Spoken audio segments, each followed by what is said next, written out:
Dear Adrian, andon sa Prayer Mountain si Pastor, ano to? Maunsa naman tao ni eh? Hi mga mama!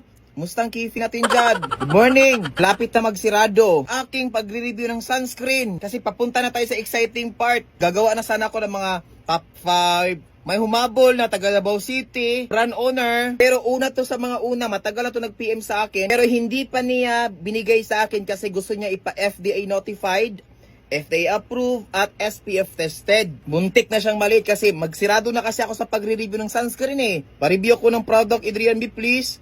How the food ba? How the ka? Dili madaot akong brand. Dili pwede day. Bisa pag ihinatag ni, ang importante dare, honesty is the best policy. Oh, kuratan. Ano yung gihatag niya? Isa lang kong i-review dare. Skin Bright. Dear Adrian, andon sa Prayer Mountain si Pastor, ano to? Maunsa naman tao ni eh. So Skin Bright ang kanilang brand. Sa hilig magpapaputi dyan. Oh, meron siyang glutathione na sabon. Milk whitening. Meron din siyang rejuve. Aalis kasi ako ngayon, pupunta ako ng bangko. Tinawagan kasi ako ng bangko na, Adrian, i-hold ko muna yung bangko mo kasi may pumapasok daw na kakaibang nilalang. Kumbaga na, naghanda akong kwarta ba? Tingnan po ko yung mga bangko mo, no? Bawalan yung kagdahag kwarta. Naa sila Insta White Lotion, Collagen Lotion, Gentle Grown Exfoliant, Powder Scent with Niacinamide. Wow, ang ganda na ingredients sa Niacinamide ha. Ayan. Meron din silang sunscreen. At dito ako na-intriga. Gwapo siya oh. Gwapo. Nice kasi packaging, super. Long protect the skin. Tinted sunscreen. 100% natural, made with organic ingredients. SPF 50++++. Pump. Pansin mo na light texture siya. O, ibutan na nato. Mabango siya pero hindi masyadong malakas yung scent niya. Which is sakto lang sa akin. Pero para siyang foundation. Oh, wow.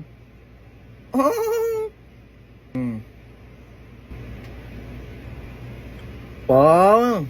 Habang tinitingnan ko siya sa salamin, matte finish. Unti-unti siya nag-absorb sa skin at nagiging skin tone mo. Job!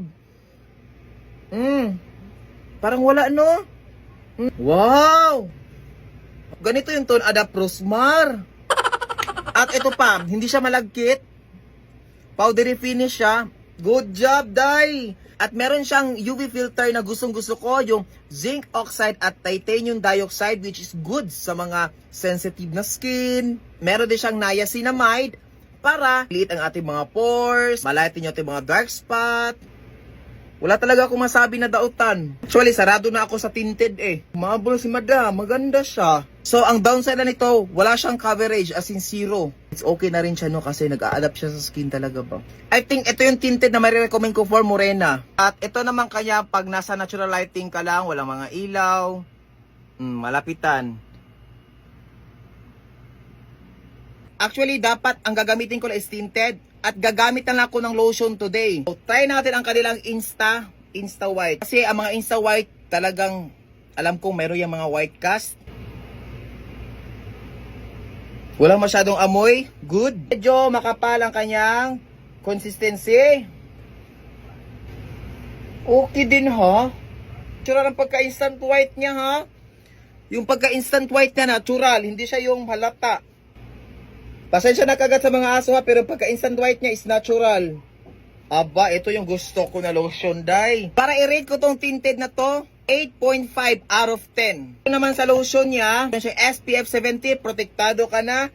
Kahit thick ang kanyang consistency, wala siyang namumumo na puti. 9 out of 10, good. Gagamitin ko to ngayon kasi aalis ako. Pupunta ako na Matina. Pabudol na.